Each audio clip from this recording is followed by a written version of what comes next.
Santa Clarita's hometown station, KHTS, 98.1 FM and AM 1220. I am Kyle Jennings. This is the Hometown Morning Show with Tori and Kyle. Make sure you go to hometownstation.com for all the latest and greatest Santa Clarita has to offer. And speaking of the greatest Santa Clarita has to offer, we have a very special guest in studio. Suzanne DeCuir, who is a Valencia artist and has a very exciting installation, and she's part of a new documentary. Let's welcome Suzanne to the Hometown Morning Show with Tori and Kyle. Good morning. Hello. Thank you for having me. Absolutely. Let's start at the beginning. In case our listeners have not heard of your work, and we want to get this word out because it seems like a very important documentary and installation. Your name is Suzanne DeCuir. And what have you done?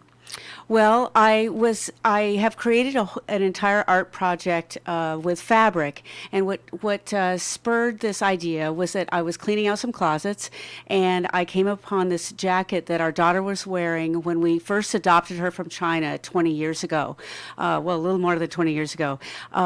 When she was first handed to us by the orphanage officials, they swept into our hotel room, and they put this little baby in our arms, and then they swept out, and here we were with our new child, and she had all these clothes on. She had layers and layers of clothing. So we thought, oh, she must be baking. And we understood why she was so well dressed. A lot of times the orphanages are not well heated. They're in rural areas, and so they want to keep these kids warm. But we thought, oh my gosh, she's got to be just baking. So we started to take off these layers of clothing, and we got to the in the innermost layer, and there was this, what seemed to me, a beautiful, humble, falling apart little ragged jacket. And it was, like vanilla colored, and it had been repaired, and it had different buttons and different buttonholes. Nothing matched. We had no idea how old it was, but it just really got to me that somebody had worked on this for so long. And here she was wearing this little jacket that no one would keep here, but it seemed beautiful to me. So here's 22 years later, I'm going through the closet, I find it, and it just really struck me when I think about my daughter who just graduated from UC Davis with a psychology degree, and then we have two other daughters from China as well. One is studying opera at Long Beach, and the other's cooks and is very artistic. And I just thought about the fates of the other children who might not have been adopted and had their lives changed so completely. And I remember asking the orphanage officials when they gave us our daughter Anna, what would be the fate of an orphan who is not adopted? And she said in this most matter-of-fact tone, school till 14, then factory or farming. And just thinking of that. It must have broken your heart. Oh, it was just, even today, if you think of children or your own children, and you think school till 14 or factory or farming, it's horrifying. And so I started making these jackets to represent the children that we don't know anything about. Some that would have come here and had gone off in different directions, and some who would have stayed there, and who knows where they are today. And what about their talents? Certainly in those factories and on those farms, there are kids who are musical or would have been great engineers or whatever. Who would have known? I mean, sky's the limit, right? Exactly. And I'm not really one of those people that believes like everything happens for a reason. I really more think that there's mystery and there's uncertainty and randomness, and we will never really know during this lifetime anyway why certain things happen and why one person goes this direction and somebody else doesn't.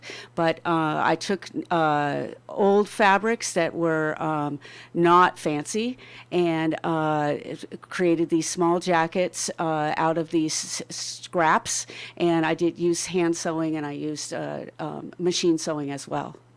And it became part of a documentary film entitled Life Jackets. Exactly. I know a husband and wife filmmaking team. He's the head of cinematography at UCLA, and she's a filmmaker as well.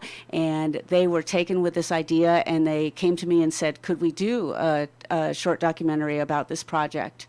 So you must have been thrilled. Yes, it was to know, exciting. I mean, it's wonderful just to see the installation and get your artwork out, but to know that it's now part of a documentary and it just gives more of a chance to be seen, your work. Exactly. And that's the hope, is that I can use this sort of as a calling card to approach a gallery or a museum and be able to exhibit the work, because it takes up quite a lot of space on the wall. It would need a large space, and many of the calls to artists have dimensions that are limited. They'll say, oh, your work can only be 40 by 40 inches and that's it. So I can't even apply. But if I have this documentary, I can say, any chance I can have the space to exhibit this. Then we need to see the documentary. Website where we can see it, or how about your website? We'll start there. Okay. It's www.SuzanneDeCuir, SuzanneDeCuir, fineart.com. If you can't remember all of that, just Suzanne DeCuir will be enough, and the website will come up right away. And I'll provide a link on that website to the video. Fantastic. Pleasure having you in this morning. Suzanne DeCuir, local artist here. You're from Valencia. Yes, I am. In town. It's something we need to see. It's called Life Jackets, a new documentary featuring the work from Suzanne with all of these jackets that just have so much meaning behind them. Thank you so much. Thank you. Beep, beep.